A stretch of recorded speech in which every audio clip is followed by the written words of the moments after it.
You're not wrong. Any others? Oh, yes, ma'am. Yeah, I really love the film, and it's very difficult sometimes going from the absurd to reality and organic acting in place with comedy on top of all of that. I'm just amazed you all did it and really thought into that. How did you all stay on the same page? Blend all of that and keep it kind of going in the same direction?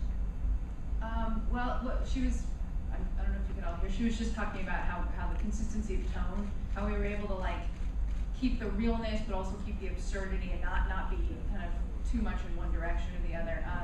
We knew what we wanted to make. When Acker and Black returned to the script, Adam and I both read it and we were like, we want to play up the sadness, because this is about the humanity that is in an office. You know, the little things that kind of I don't know. It's about keeping the humanity of the characters, and we wanted to play that up. We wanted to take like Office Space, but give it like a Coen Brothers twist. You know, the sort of surrealness. It was just making sure we were all on the same page, and that included, you know, our actors and our crew. Just everybody kind of knew the tone of what we were trying to do, and we had this great dialogue, and so we were able to just play with the dialogue, but try and keep the sadness of the relationship and that sort of funny little love triangle. It's almost like, you know, Sam and John had like the relationship at first, and Amy kind of came in and broke into that. And also, more to that effect, because so many of the people in the film, the actors, had worked with Acker and Blacker before the writers, we were so familiar with their material, we knew their beats, their rhythms, and so I think that helped tremendously in all making sure that we were of a similar tone. Yeah.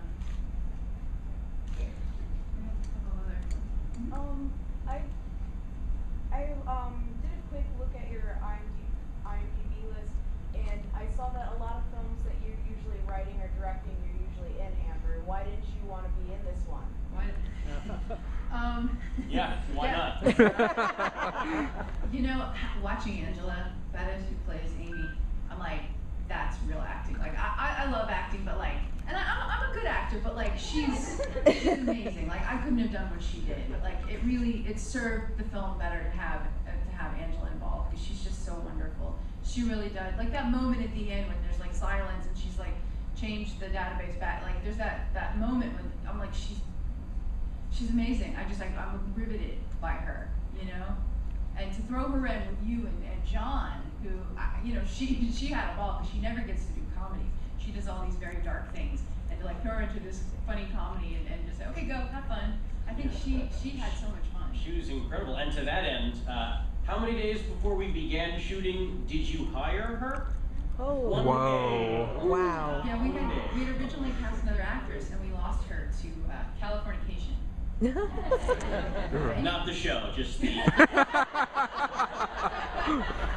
And we were pulling our hair out. We were like, how are we going to find somebody to replace her? This is such a difficult part. And she has to be funny. She has to be dramatic. You have to believe everything she's doing. You have to believe she's an alien.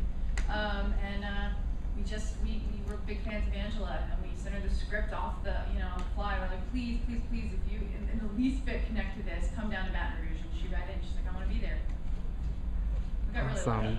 And I mean, Sam's been involved from the very beginning. Yeah, they wrote me in early. Yeah, we're like, we have to have Levine in this. It won't work without him. Oh, thanks. Oh. So with the writing being 6 days, how long did it take to nail down the whole cast? I think like within a week we had pretty much put our cast together. We knew who we wanted to play, all the different parts. It's funny because you had actually been, the writers had written another part for Sam, and Adam read it and was like, no, Sam's Clark. There was nobody else that could do this. Clark. And we knew Jonathan Woodward from working on Buffy with him, Adam and I, and we're like, we gotta have him. He never gets to play the leading man, and he's so funny. He's like Bill Murray.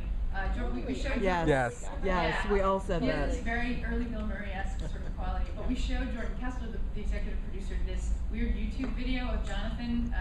It's called Hot Speed Acker. And basically it's Jonathan sitting in his underwear with like those old school like sock up holder things on, and he's playing the ukulele and he's singing, and we're like, this is your star. Isn't he Bill Murray-esque? And Jordan's like, okay. But after after we put the film together, he's like, you were right, Amber. He is very Bill Murray-esque. Let that be a lesson to you. If you have any YouTube videos of you in your underwear, you too could have a film with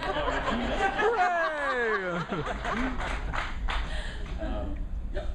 Yeah, the first clue that this was anything more than just office nonsense was the supply room special effects. Talk about that scene, would you? Well, it was actually, what, the first scene we shot? That was the very first scene on the first day. Yeah. Oh, wow. And the monitor went out. Oh. So I was sitting outside because it was this little teeny tiny closet, and we put the camera on a dolly, like a circular dolly track, and we sent Adam into the room, and he sat on the dolly track, and he watched the performances, and I stood outside and was like, please God, let it work, please God, let it work. But it was our first, and we just threw them in. They met, you and John met the day before, and then we threw them into that, and they immediately had chemistry. Like, you watch that scene, you're like, wow, these guys, like, they connect. And we didn't want to do anything crazy with the special effects. We debated. We actually went back and forth. Should we have anything in there? Should we do anything? And we decided we wanted a little something, but we didn't want to, like, overpower. And it's such a quick shot. It's like, did you see it? Did you not see it? Did I really see that green stuff? You know, Yes, we wanted to leave it to your imagination. Maybe there are no aliens. Maybe this is just John's, Brian's crazy world. That, you know, when you work with people in this fishbowl, sometimes things get a little nuts. You know, you start to believe maybe your coworker is an alien. Sam? Also, that shot cost 95% of our budget. So. Wow. Other questions? Oh, yeah. You were talking about the clever dialogue, and it really is